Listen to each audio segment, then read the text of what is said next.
libro de Segunda de Crónicas, capítulo 7, versículo 11. Quiero ministrar en esta mañana bajo el tema humillados ante Dios. Segunda de Crónicas, capítulo 7, versículo 11. Leemos la palabra en el nombre de Jesús. Ese amén tuvo católico. Leemos la palabra en el nombre de Jesús. Amén. Su nombre. Gloria. Y terminó pues Salomón la casa de Jehová y la casa del rey. Y todo lo que Salomón se propuso hacer en la casa del Señor y en su propia casa, y en todo fue prosperado. Y apareció el Señor a Salomón de noche y le dijo: yo he oído tu oración y he elegido para mí este lugar por casa de sacrificio. Y si yo cerrare los cielos para que no haya lluvia, y si mandare la langosta que consuma la tierra, o si enviare pestilencia a mi pueblo, si se humillare mi pueblo, sobre el cual mi nombre es invocado, y orare, alabado sea Dios, si buscaren mi rostro y se convirtieren de sus malos caminos, entonces yo oiré desde los cielos y perdonaré sus pecados y sanaré su tierra. Ahora están abiertos mis ojos y atentos mis oídos a la oración en este lugar, porque ahora yo he elegido y santificado esta casa para que esté en ella mi nombre para siempre, y mis ojos y mi corazón estarán ahí para siempre. Escucha esta palabra, iglesia. Y si tú anduvieres delante de mí como anduvo David tu padre, e hicieres todas las cosas que yo te mando, y guardares mis estatutos y mis decretos, yo confirmaré el trono de tu reino, como habré pactado con David tu padre, diciendo: no te faltará varón que gobierne en Israel. Mas si vosotros se vuelven y dejan mis estatutos y mis mandamientos que yo he puesto delante de ustedes, y fueren y sirvieren a los dioses ajenos y no adoran, yo los arrancaré de mi tierra que les he dado, y esta casa que he santificado mi nombre, yo la arrojaré de mi presencia y la pondré por burla y escarnio a todos los pueblos. Y esta casa que es tan excelsa será espanto a todo el que pasare, y dirán: ¿por qué ha hecho así Jehová a esta tierra y a esta casa? Y se responderá: por cuanto dejaron a Jehová Dios de sus padres, que los sacó de la tierra de Egipto, y han abrazado a dioses ajenos, y adoraron y sirvieron. Por eso Él les ha traído todo este mal sobre ellos. Señor, gracias por tu palabra. Ayúdanos, Señor, a vivir en el nombre poderoso de Jesús. Acomódense, mis hermanos.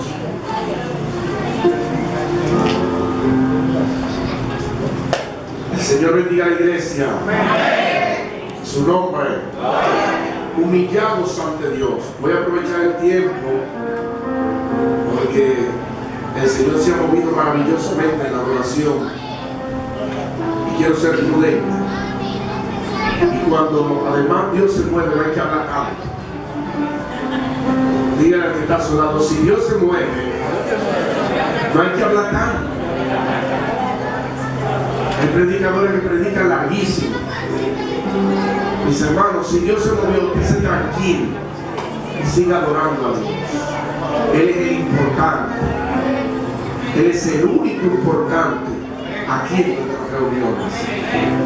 Bien, cuando vemos esta palabra que está en el libro de Segunda de Crónicas, capítulo 7, le exhorto a que pueda leerlo desde el capítulo 1 para que tenga un amplio contexto de lo que está sucediendo y desenvolviéndose en esta historia bíblica. El rey Salomón, uno de los reyes más grandes que ha tenido el pueblo de Israel, luego obviamente de su padre David, fue un rey que hizo que la prosperidad en Israel creciera a lugares nunca vistos antes y después de él. Con Salomón se identifica el reinado, la monarquía de David, del linaje de David. Y con Salomón llega a su cúspide, al lugar más alto de esplendor. Dice la palabra que la economía estaba tan buena en los tiempos de este rey que la plata ya no tenía gran valor, porque la abundancia de la bendición de Dios en el pueblo era demasiado grande, y había barcos de mercaderes que llegaban de tiempo en tiempo cargados de plata y de oro y de metales y piedras preciosas, que era el tributo de la casa del rey. Así que la prosperidad en el pueblo de Dios era grande, porque hay un principio que se establece: cuando el justo gobierna, el pueblo prospera, pero cuando gobierna el injusto, el pueblo sufre. Increíblemente, el pueblo tiene los gobernantes que merece, porque si usted se ocupa de las cosas de Dios, si usted se va a la presencia de Dios como pueblo, estoy seguro que Dios le va a escuchar y le va a dar todo lo que usted necesita. Nosotros tenemos, iglesia, un Dios grande, un Dios maravilloso, omnipotente, omnisciente. No hay nadie como Él, glorificado sea Dios. Y lo que Dios ordena se establece. Alabado sea el nombre de Jesús. Cuando Salomón edificó la casa del Señor y edificó el palacio del rey, fue un escándalo en el tiempo bíblico histórico en el que vivió este rey, porque los reyes de esa época no eran tan espléndidos al momento de la construcción. Los diferentes reinos que fueron simultáneos a él no tuvieron el esplendor que tuvo Salomón en el momento de decorar la casa de Dios y al momento de decorar la casa del rey, el palacio. Alabado sea Dios. Este hombre, inspirado por la presencia de Dios, invirtió todo lo que su padre David había dejado dispuesto para la construcción del templo. Escuchen, mis amados hermanos, Salomón no dispuso nada para construirlo. David ya había propuesto y había dispuesto hasta la última joya que iba a adornar la casa del Señor, porque su intención era construirla, pero el Señor no se lo permitió, porque David era un hombre de guerra. Su nombre, David era un hombre que derramaba sangre, y el Señor, hablando con él, le dijo: tú no me edificarás casa, porque tus manos están llenas de sangre, pero saldrá uno de tus lomos, alabado sea Dios, que él sí me edificará casa. Y ese hombre es el rey Salomón. Salomón dispuso de todo lo que su padre había conseguido, la mejor madera, el mejor oro trabajado, las mejores piedras, para edificar la casa del Señor. Y una vez edificada la casa de Dios, Salomón se dedicó a edificar la casa donde él iba a habitar, el palacio de la monarquía de su época. Y dice la misma palabra de Dios que después que él acabó de edificar la casa del Señor, entonces él también edificó la casa del rey. Y todo lo que Salomón propuso hacer en la casa de Jehová y en su propia casa, lo hizo y fue prosperado en eso. Dejándonos dicho, mis amados, que Salomón no solamente tuvo el cuidado de enriquecerse él. Escuchen esta parte. Salomón pudo con mucha facilidad decir: bueno, yo me voy a enriquecer y primero voy a poner mi casa por encima de la casa de Dios. Pero lo que la palabra nos enseña es que este hombre puso a Dios y las cosas de Dios primero. Usted está aquí. Vivimos en un tiempo donde lo primero no es Dios. Y ese es un mal que arrastramos en estas generaciones últimas. Las últimas 5 generaciones han tenido este problema, donde ponemos las cosas de nosotros primero que las cosas de Dios. Dios ocupa en el, alábalo, Dios sigue en el mismo lugar. Dios ocupa en el corazón de muchos creyentes de este tiempo el segundo, el tercero, el cuarto y en muchas ocasiones hasta el quinto lugar. Se podría sacar con un pequeño puño de personas que ha decidido poner a Dios en primer lugar. Alabado sea el nombre de Jesús. Y es una costumbre que hemos adquirido a través del tiempo, porque el hombre, en el momento que va desarrollándose a nivel social, lo que quiere es ponerse cómodo. Y en principio eso no está mal. ¿Cuántos no quieren vivir una vida cómoda? A mí no dice nadie. Alabado sea Dios. ¿A cuánto le gustaría tener una buena casa? Amén. ¿A cuánto le gustaría tener una buena empresa? Entonces dígame, porque usted sabe que es así. El hombre en este tiempo quiere desarrollarse y eso no está mal. El problema es cuando nosotros dedicamos nuestra fuerza, nuestra adoración, nuestro intelecto a las cosas que son realmente una añadidura. Porque toda empresa, toda buena casa, toda prosperidad, fruto del trabajo de los hombres, constituye una añadidura que Dios nos da. Es una añadidura. Por eso Jesús decía en alguna ocasión: busquen primeramente el reino de Dios y su justicia, y todas las demás cosas serán añadidas. Amén, pero dígamelo como ahorita. Y todas las demás cosas te serán añadidas. Observe que el texto bíblico nos manda a buscar primeramente de Dios, y que después que Dios sea el centro de nuestro corazón, entonces las añadiduras vendrán. En otro texto bíblico la palabra dice que las añadiduras, las bendiciones te perseguirán y te alcanzarán. Pero hay un requisito sine qua non, del cual nosotros no podemos divorciarnos como pueblo de Dios, y es que Dios debe ser el centro de todo lo que nosotros hacemos. A su nombre sea la gloria. Dios debe ser el centro de su casa, Dios debe ser el centro de su negocio, Dios debe ser el centro de su empresa. Dios tiene que ocupar el centro en toda la vida y en todas las cosas que nosotros hacemos. Pastor, pero eso es una palabra tremenda. Sí, claro que sí. Dios es más importante que todo lo que existe. Mire, yo sé que usted no está acostumbrado a escuchar esto, pero yo se lo voy a decir con mucho cariño. Dios es más importante que la casa que usted tiene. Dios es más importante que la cuenta que usted tiene en el banco. Dios es más importante que el marido suyo y la mujer suya. Dios es más importante que sus hijos. Aló, así es. Dios es más importante que su salud. Dios es más importante hasta que usted y que yo. Él es todo. El pueblo de Dios tiene que escuchar eso, y no solamente escucharlo, sino también retenerlo, porque en la praxis, en la práctica, a veces Dios no es el centro. Y eso era lo que pasaba en el tiempo de Salomón, al momento de él construir el templo al Señor. Salomón dispuso toda la increíble riqueza que su padre David le había dejado para edificar la mejor de las casas de adoración del planeta. El templo de Salomón, el primer templo, está considerado como una de las 7 maravillas del mundo antiguo, al nivel de la pirámide de Giza, al nivel de los jardines flotantes de Babilonia. Alabado sea Dios. A ese nivel está considerado el templo de Salomón. Pero ¿qué pasaba en el corazón de este hombre?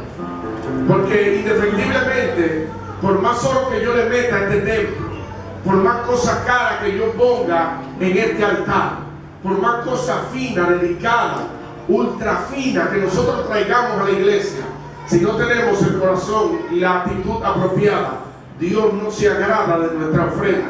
Usted sabía eso, ¿verdad que sí? Entonces Salomón se acerca a la presencia de Dios.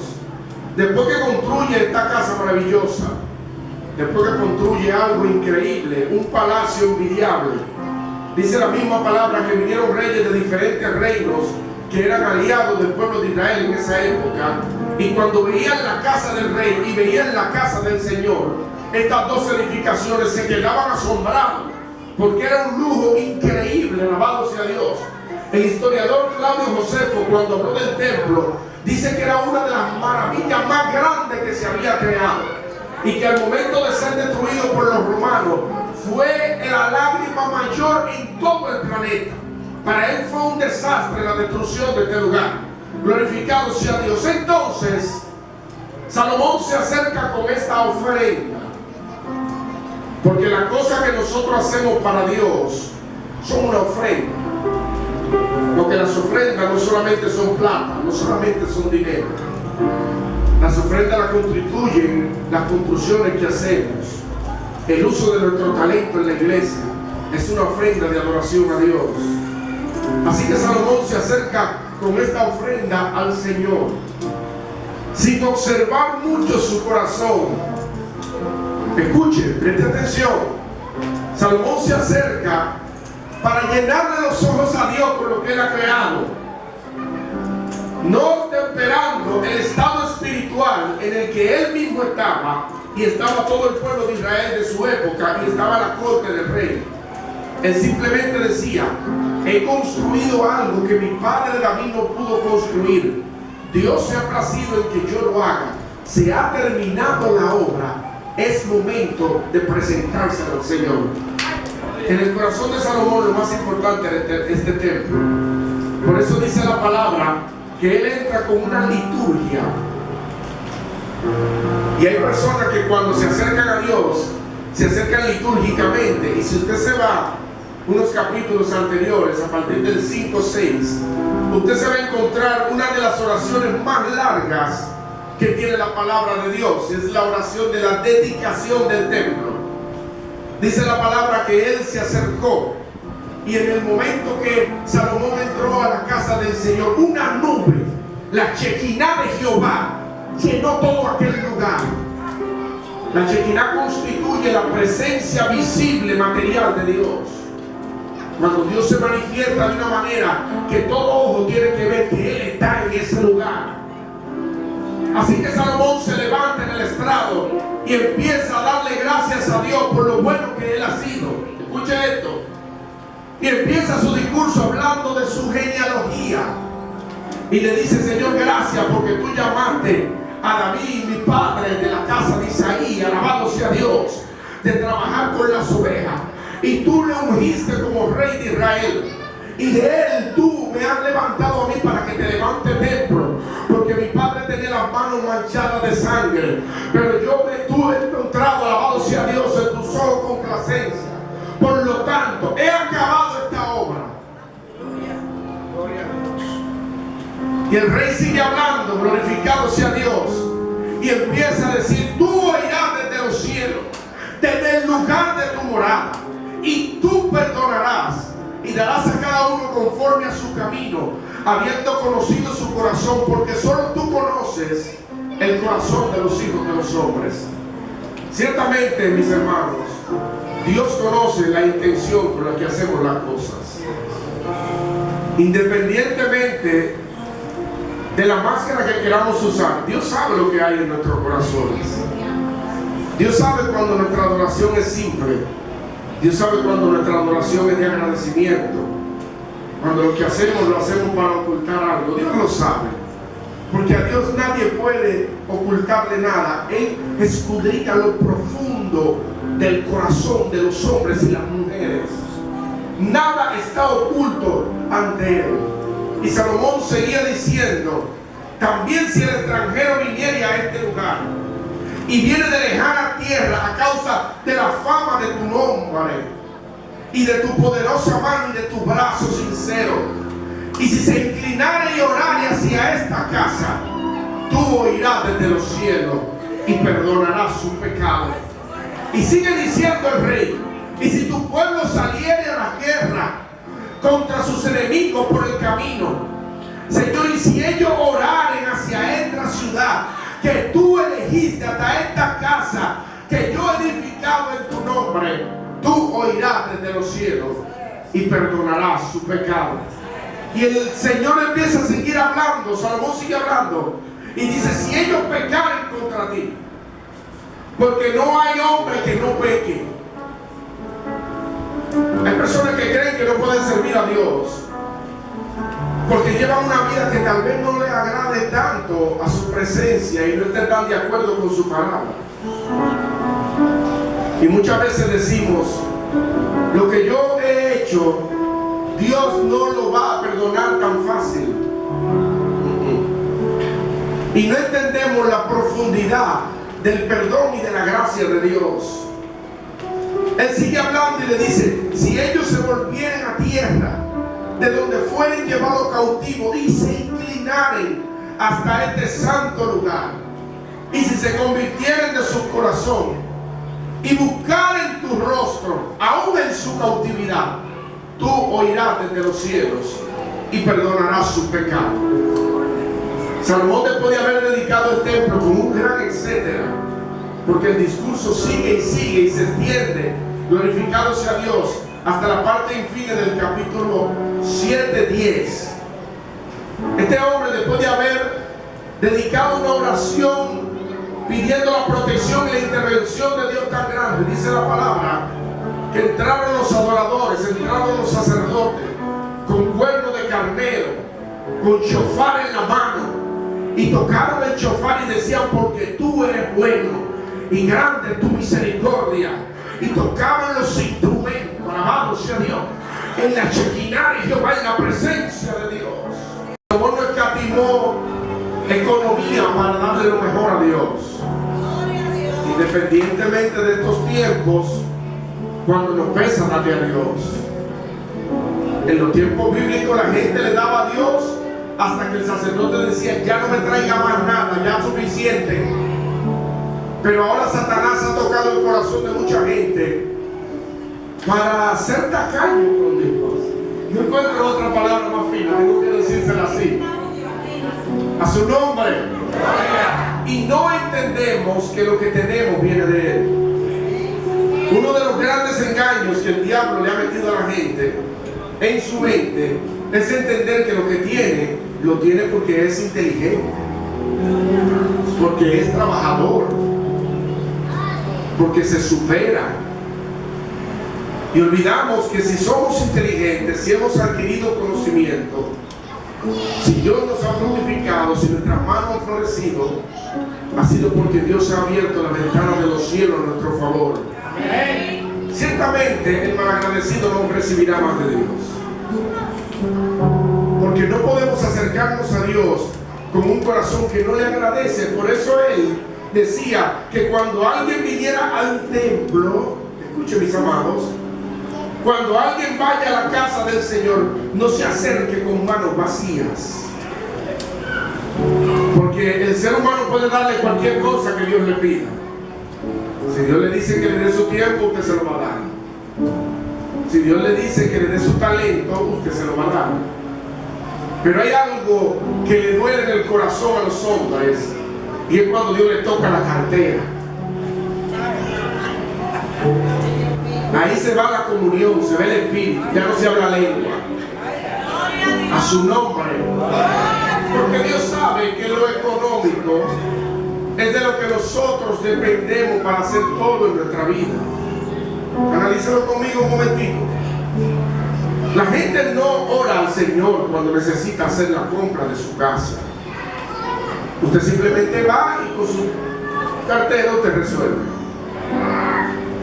Cuando queremos comprar una casa, no vamos al altar y nos tiramos de rodillas y le decimos al Señor: Señor, bendíceme, si tú quieres, yo compré. No, usted vaya a comprar. Se mete a unos líos que yo no sé cómo que lo hacen en los bancos. Gloria a Dios. Gracias a Dios por su misericordia. La gente ha llegado a una dependencia tal del Dios de este mundo, que es el dinero, que incluso cuando nuestros hijos se enferman o nosotros mismos nos enfermamos, no acudimos a la presencia de Dios. Eso es falso. Acudimos a nuestra cartera. Gloria a Dios. Y decimos: yo tengo, yo puedo ir a una clínica. Y vamos contando, no con Dios, con nuestra cartera. Porque creemos que el billete resuelve todas las cosas. Entonces Dios, como ve que los hombres han puesto su corazón en el Dios Mamón, que es el Dios del dinero, y no en el verdadero Dios, aquel que le provee todo en su vida, entonces Dios permite que tú confíes en tu dinero, esperando a ver hasta qué tamaño tiene Él. Indefectiblemente hay personas que su dinero tiene un gran tamaño, ¿verdad que sí? Pero hay algunos que su dinero tiene un corto tamaño y un brazo muy corto. ¿Qué cosas de la vida, mis amados hermanos? que cuando nuestro Dios en el que hemos puesto nuestra confianza pierde la batalla. Porque si hay algo que pierde la batalla de una enfermedad es el dinero. Y si la enfermedad que a usted le ha tocado es de una que son de alto costo, bueno, pues yo espero que su Dios dinero sea muy alto para usted poder sostenerlo.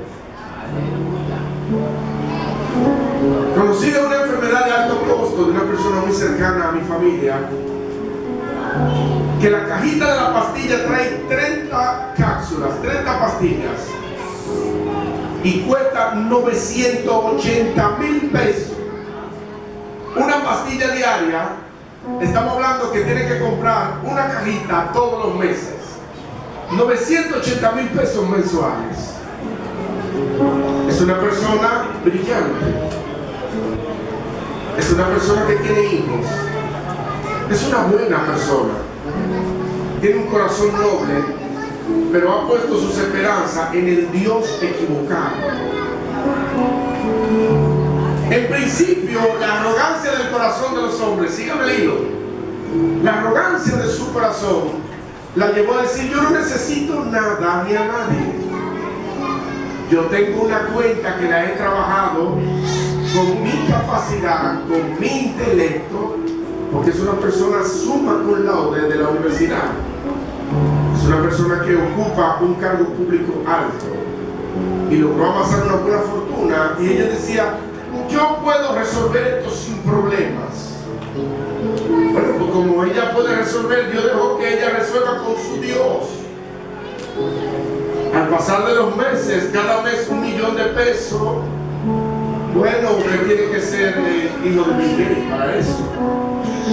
Son gustos caros. Al pasar del primer año ya vamos hablando de más de 12 millones de pesos. El segundo año vamos hablando de 24 millones de pesos.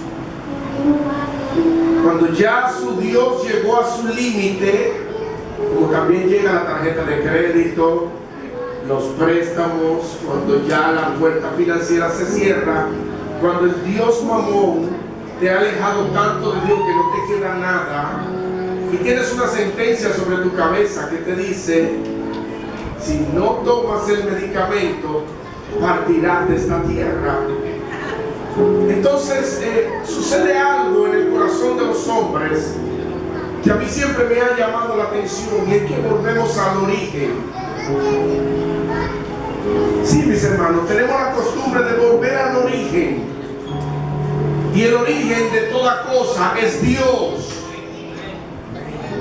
Cuando el dinero se acaba, que ya la familia no te quiere coger el teléfono porque sabe que es para la pastilla, y ni ellos tampoco tienen.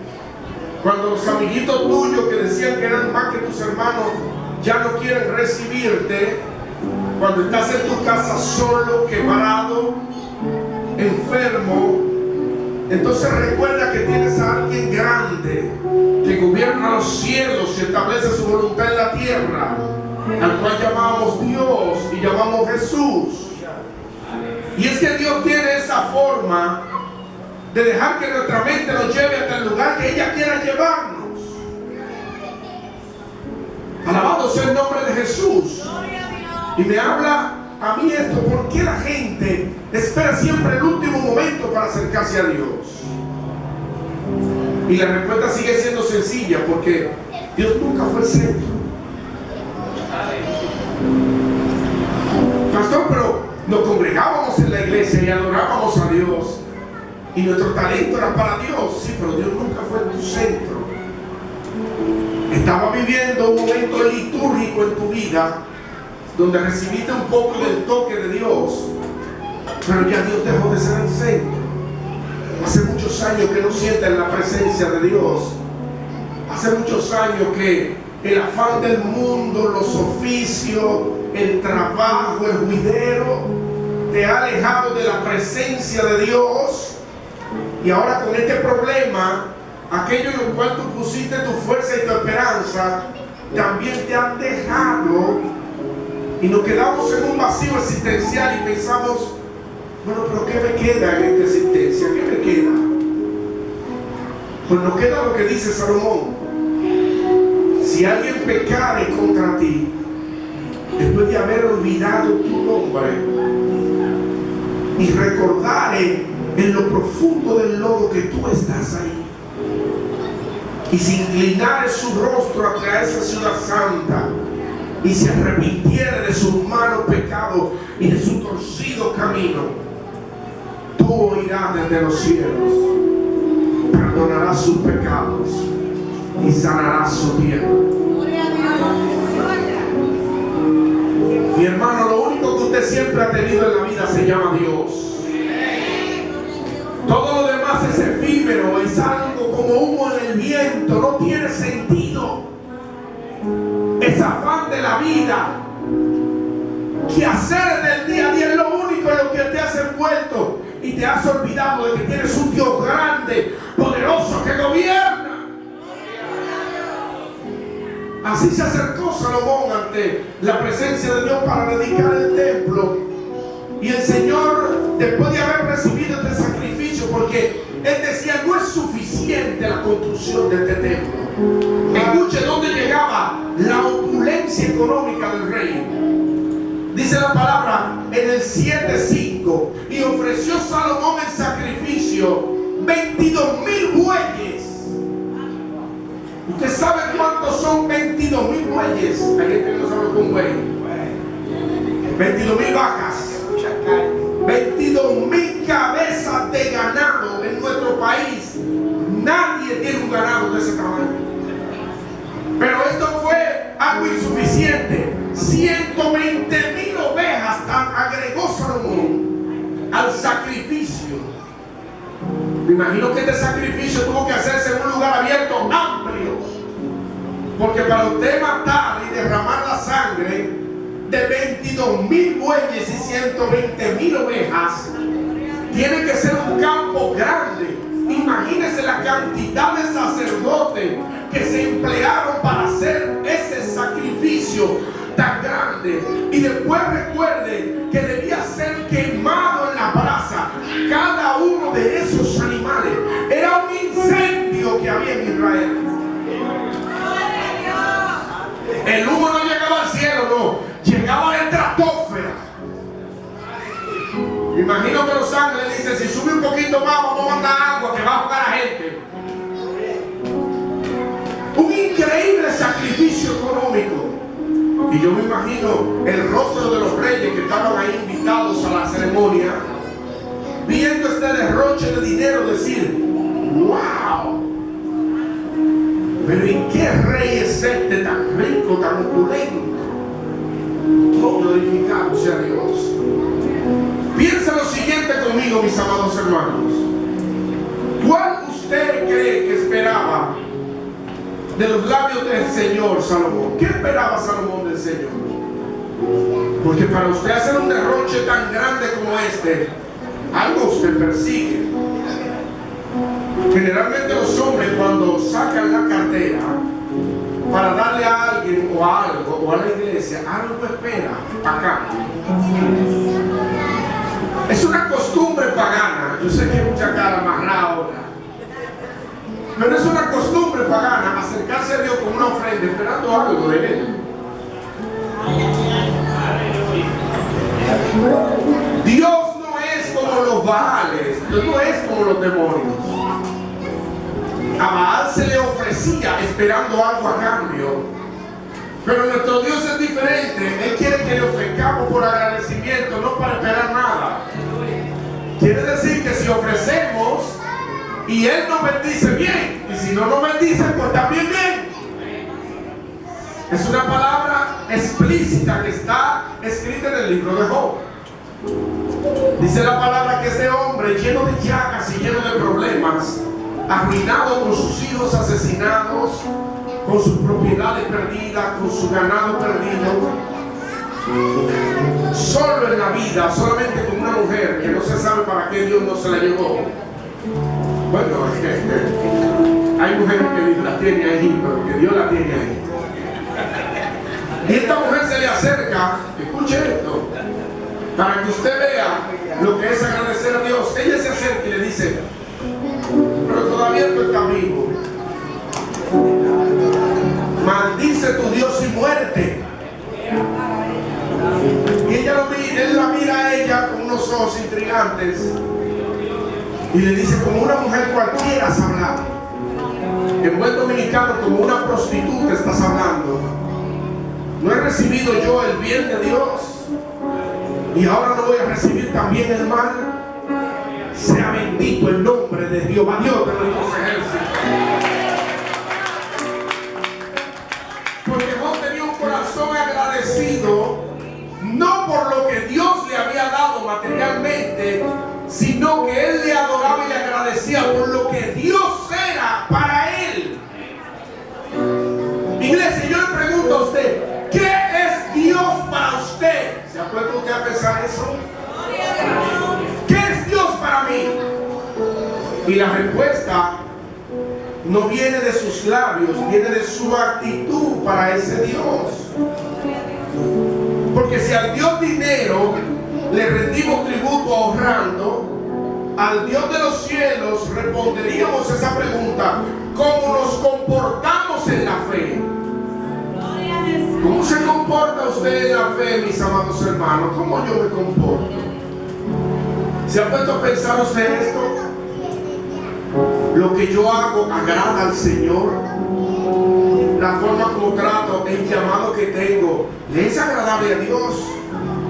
¿Le soy agradable a Dios por lo que hago?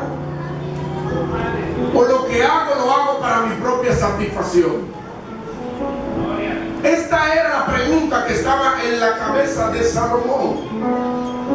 Me imagino que él esperaba muchas cosas de Dios, pero el Señor, aprovechando en la noche mientras él dormía, dice la palabra que el Señor se le aparece y por fin habla a Dios. Y escucha lo que dice: yo he oído tu oración, larguísima por cierto, porque hay gente que cree que va a convencer a Dios con un panegírico grandísimo. Hay personas que entienden que su tiempo de oración, dependiendo de lo largo que sea, va a determinar que Dios lo va a escuchar o no. Pero la Biblia me enseña que hay oraciones súper cortísimas que han sido las oraciones más potentes de toda la historia. El patriarca oró y le dijo al Señor: Señor, detén el sol en Gabaón y la luna en Ajalón, para que tu pueblo no perezca en la batalla. Y dice la palabra que el sol se detuvo y la luna se detuvo hasta que el pueblo de Israel alcanzó victoria. La plegaria gigantesca no te garantiza a ti la voluntad de Dios, mas una actitud y un corazón arrepentido hace que el rey mueva sus ojos hacia ti. Alguien tiene que adorarlo aquí. Hace que Dios te oiga. Así que Dios, hablando con Salomón, le dice: ya escuché la oración bastante larga, y bien, he elegido este lugar para mí por casa de sacrificio. Y le dice: está bien, si yo cerrare los cielos para que no haya lluvia, y si yo mandare langosta que consuma la tierra, y si enviare una peste, una pestilencia a mi pueblo, si se humillare mi pueblo. Y escuche esta palabra a partir del versículo 14 completo. Es el requisito de Dios para él bendecir su pueblo. Observe que en el punto 14 del capítulo 7, Dios no le habla a Salomón ni de plata, ni del templo, ni de sacrificios, ni de la casa del rey, ni de los bueyes que él sacrificó, que fueron 120,000 ovejas y 22,000 bueyes. Dios no le habla de eso. No le dice: me gustó el sacrificio. No le dice: la casa está muy opulenta, excelente, me compraste con la casa. No, Dios le dice: todo lo que tú me pediste tiene un requisito sine qua non. Está bien, yo voy a hacer lo que tú pides en tu oración, no porque tú estés orando, porque siempre yo lo he hecho. Porque Dios siempre ha libertado a la gente que se humilla ante Él. Dios siempre ha sanado al que se humilla y le pide que le sane. Dios siempre ha prosperado a aquel que le dice que le bendiga. Dios siempre lo ha hecho. Eso no es nuevo. Le dice, no hay problema. Si se humillara mi pueblo. ¿Qué es la palabra humillarse? La palabra humillación viene de una palabra que es reconocimiento, traducida del hebreo al español. Humillarse es reconocerlo. La palabra hebrea para humillación es la palabra kabash. Y la palabra kabash significa doblegar todo mi ser ante alguien superior. Escuchen qué interesante. Humillarse ante Dios no es llenarse de lobo. Humillarse ante Dios no es hacer ridículo. No, escuche bien. Humillarse ante Dios es dejar la prepotencia. Humillarse ante Dios es dejar la petulancia. Humillarse ante Dios es dejar de tú creerte lo que tú no eres. Alaba lo que Dios te en el mismo lugar. Humillarse al Señor es dejar de tener un corazón duro, impío, alabado sea Dios. Porque a estas cosas el pueblo de Dios no escapa. En el pueblo de Dios, no solo aquí, en muchas iglesias del mundo entero, hay gente arrogante, petulante, prepotente, hay de todo. Entonces la palabra humillación aplicada a través del término kabash es reconocer la situación que yo tengo de pecado y dejarla de lado.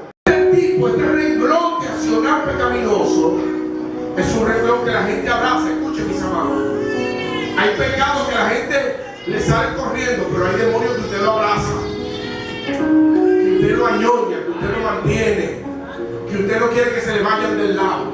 El que es arrogante porque quiere. El arrogante viene del hedonismo. Usted está aquí. El que es hedonista es una persona ultra egoísta, que lo único que piensa que es importante es ser en la vida. No hay nadie mejor que yo. ¿Cuánto adoran la presencia de Dios? No hay nadie más sabio que yo. Nadie puede pensar más que yo. Nadie tiene más capacidad que yo. Eso es una persona petulante, arrogante hablando. Entonces Dios le dice a esa gente: tiene que humillarte y entender que uno más sabio que tú es Dios en los cielos. Porque así como están de distanciados los cielos de la tierra, así son los pensamientos tuyos y de Dios. Lo que tú crees que es lo último, para Dios es una tontería. Es como cuando se acerca mi niño, yo tengo un niño pequeño, César, se me acerca como que descubrió la bomba atómica. Y me dice: papi, mira lo que sé hacer. Y me hace un barquito de papel. Y me dice: papi, tengo un barquito de papel. Y me dice: mira, yo veo el barquito y qué lindo, papi, excelente. Y me da un papel a mí y me dice: haz uno tú. Yo, como sé hacer papeles, barquitos más refinados que él, hago uno bien bonito. Y me dice: no es así, papi. Eso no está bien hecho. Oh. Mi niño, que ahora está en primero de primaria, me va a decir a mí que soy profesional como hacer un barquito de papel. Pues así somos nosotros con Dios cuando no queremos humillarnos. Creemos que le estamos enseñando a Dios a hacer un barquito de papel, y me imagino que Dios nos ve dentro de su sabiduría y dice: ¿qué es esto? Él me va a enseñar. ¡Aló! Si se humillare mi pueblo, sobre el cual mi nombre es invocado. Me llama la atención que el que debe humillarse es aquel sobre el cual se invoca el nombre del Señor. Dios no le pide a los políticos que se humillen. Dios le pide a usted, que es cristiano, que se humille. Dios no le pide al inconverso que se humille. Dios le pide a usted, que le sirve a él, que se humille. Porque el que está fuera de la gracia simplemente no pertenece al pueblo de Dios. Y es algo que yo veo con preocupación. La gente dice: yo soy hijo de Dios, y ni siquiera cristiano es. Tiene una vida de problemas, una vida pecaminosa, una vida donde le gusta la calle, le gusta el teteo, alabado sea Dios. La bebida lo seduce, el viernes y el cuerpo lo sabe. Pero pero dice que es hijo de Dios. Suben foto desnuda en la página de internet, en Instagram, en OnlyFans, en Facebook y todo eso, y ponen debajo de su foto hija de Dios.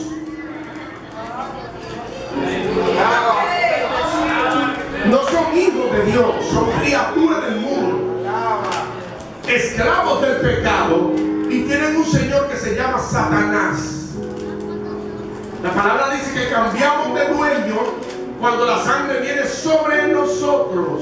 Dejamos de ser hijos de las tinieblas y de perdición para empezar a formar parte de la vid insertada, del vástago insertado en la vid. Entonces a nosotros el Señor nos dice: si mi nombre es invocado sobre ti, alabado sea Dios, el que tiene que buscar mi rostro en humillación eres tú. Me llama la atención que en este versículo el Señor manda al pueblo de Dios a arrepentirse. Hay personas que creen que porque le sirven a Dios no pueden arrepentirse. Y dicen: no, eso es lo inconverso que se arrepiente. Usted también tiene que arrepentirse de la forma como habla, de la forma como se comporta. Usted está aquí, mis amados hermanos. Hay evangélicos con comportamiento interesante, digno de un análisis teológico y hasta psiquiátrico, diría yo. Porque una persona que diga que adora y ama a Dios y maltrata a su hermano es una persona con un desequilibrio en la psique mental. Un loco en buena palabra. Porque de una misma fuente no pueden salir dos aguas. O el agua que sale amarga o el agua que sale dulce, pero las dos no pueden salir. Ni siquiera en los manantiales de la playa, en Boca Chica hay un manantial. Y cuando usted está nadando dentro de la playa, el agua que sale del manantial es dulce y al segundo es salado, porque no se liga. Entonces Dios le dice: a ti, sobre el cual mi nombre es invocado, tienes que humillarte. Pero también Dios sigue hablando y le dice: no solo eso, también tienes que orar. ¿Qué palabra? Orar. Dígale que está a su lado: debemos orar. Pastor, ¿y qué es orar? Orar es hablar con Dios. Hay personas que entienden que orar es un monólogo donde yo solamente hablo, o una predicación donde solamente el predicador puede comunicar y no puede ser interpelado por la multitud. Eso es un monólogo, una predicación. Entendemos que hablar y orar con Dios es una predicación donde yo le digo de todo a Dios. Pero eso no es oración. La oración viene de la palabra comunio, de comunión. Quiere decir que el que ora tiene comunión con Él. Por lo tanto, si usted tiene un amigo con el cual usted es bien amigo, que hasta duermen y se ponen la misma ropa, esa persona no pasa un día sin usted hablar con él, ¿sí o no? Si tú no lo llamas, esa persona te llama. ¿Por qué? Porque tienen comunión, tienen un vínculo que los une. Cuando tú te juntas con esa persona, te llenas de gozo, te llenas de alegría. El tiempo te pasan 2 horas, 3 horas y tú ni cuenta te das. ¿Por qué? Porque te sientes bien en su compañía.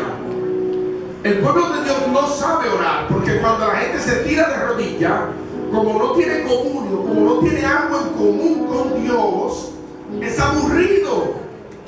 Y la oración es pesada. A los 2 minutos ya yo no quiero orar porque no sé de lo que voy a hablar, porque tampoco escucho nada. Usted está aquí.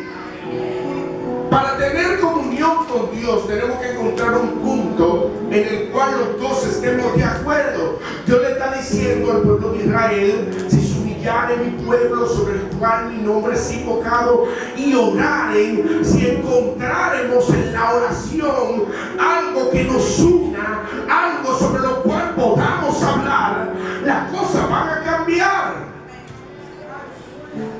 Indefectiblemente el pueblo de Dios no quería orar. Pero Dios le dice: y si buscan mi rostro. Me llama la atención que Dios manda a su pueblo a buscar su rostro. El rostro de Dios no ha sido visto por nadie. Solamente encontré a alguien en la Biblia al cual la palabra no menciona su nombre, que Dios le permitió verlo. Y fue cuando estaban subiendo al monte en el desierto, dice la palabra, y yo vi a Dios sentado sobre un manto de zafiros y de piedra preciosa, y Dios me vio y no me dañó, pero no dice quién fue. Dios dice, busca mi rostro. Buscar el rostro de Dios significa buscar la voluntad de Dios en mi vida. La voluntad de Dios ciertamente es un problema para mucha gente, porque a veces Dios quiere hacer algo, pero yo no quiero. Dios quiere que yo haga algo, pero yo soy un poquito rebelde. Yo sé que aquí no hay, denle la gloria a Dios. Dios quiere hacer algo conmigo, pero yo estoy obsesionado con una idea o con alguien que no me deja concentrarme en lo que Dios quiere para mí. Y Dios le sigue diciendo, y esta es la palabra dura, le dice, y si se convirtieren de sus malos caminos. Dios le está diciendo a la iglesia que adora a Dios, que le adora, que le siembra, que le ofrenda. A la iglesia que danza, que recibe del Espíritu, tiene que convertirte de tus malos caminos. En pocas palabras, lo que tú estás haciendo es digno de arrepentimiento. Y yo puedo ejemplificárselo para traérselo a ustedes aquí y preguntarle a usted, ¿la vida que usted lleva le es agradable a Dios? ¿Se ha puesto a pensar eso usted? Si usted se póngase la mano en el pecho y diga, lo que yo hago le agrada a Dios. Lo que yo hago en mi trabajo le agrada a Dios. Lo que yo hago en mi casa le agrada a Dios. Piense esto un momentico. Lo que yo hago en mi vida le agrada a Dios.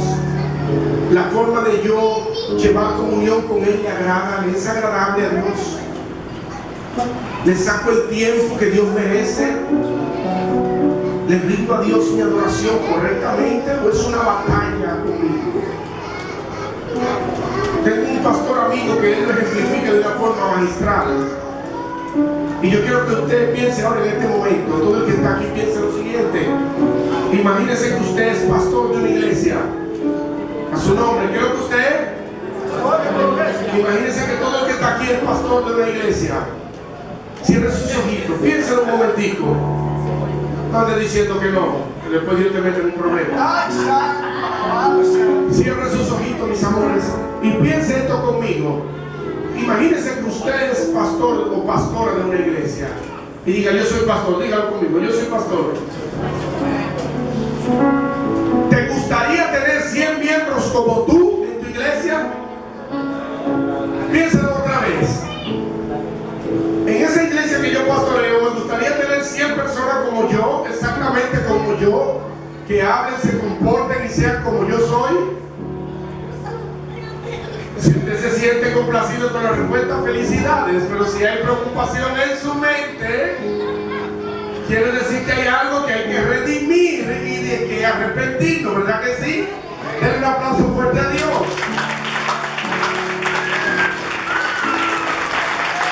Iglesia, si te arrepientes, si cambias tu camino, si buscas el rostro de Dios, si te metes con Dios y dejas la loquera, agrego yo, eso es lo que le entonces yo oiré desde los cielos. Escuche, el Señor subraya la palabra y dice, yo escucharé lo que tú me estás hablando. Dejando decir que hay gente que Dios no le escucha por más que ore. Hay personas que creen que Dios los está escuchando, pero lleva una vida divorciada de Él. Dios no pierde su tiempo por loco. Sacó del que está a tu lado y diga, amado, Dios no pierde su tiempo. Hay que alinearse para ser escuchado por Dios. Yo iré desde los cielos, perdonaré sus pecados y sanaré su tierra. Cuando habla de que no perdonará, quiere decir que activará en nuestra vida un punto doctrinal interesantísimo, que es el perdón de nuestros pecados. Dios redimirá lo que estamos haciendo, olvidará nuestra ofensa, y si Dios olvida nuestras ofensas, no tenemos por qué recordarlo porque ya la olvidó, y el juez es Él, y Dios es Él, y Él es el que sabe. Hay personas que dicen, pastor, pero es que la iglesia no me perdona que yo fallé. No sé si aquí eso pasa, gloria a Dios. Y porque fallaron en un momento en su vida, no pueden levantarse ahora y viven una vida aburrida, una vida seca y de desprecio. Déjeme decirle que si ya Dios le perdonó, nadie en la tierra tiene autoridad de recordarle a usted su pecado. ¿Cuánto alaban a Dios conmigo? Dígalo conmigo, ya Dios me perdonó. Suéltame, ya Dios me perdonó. Definitivamente Dios nos da muchas oportunidades, más de las que mereciéramos realmente. Pero Dios es bueno, maravilloso es el Señor, que entiende que somos humanos, que tenemos necesidad de Él, que a diario pecamos, aunque seamos ultrasantos, a diario pecamos y necesitamos de su presencia. Iglesia, ciertamente Él perdonará nuestros pecados y Dios sanará nuestra tierra. Quiero terminar con esta parte. ¿Qué significa sanar nuestra tierra? Significa que Dios va a enderezar lo que está torcido en tu vida. Lo que se secó va a florecer. El ministerio que tiene va a volver a ponerse en práctica. Porque Dios va a enderezar todo. Dios va a fructificarte. Póngase de pie, mis amados hermanos. Dios le va a fructificar. Pastores, que yo he tenido muchas pérdidas, no se preocupe. Dios le va a fructificar. Si se humillare mi pueblo, sobre el cual mi nombre es invocado, y si oraren, y si buscaren mi rostro, y si se convirtieren de sus malos caminos, entonces yo oiré desde los cielos, perdonaré sus pecados y sanaré su tierra.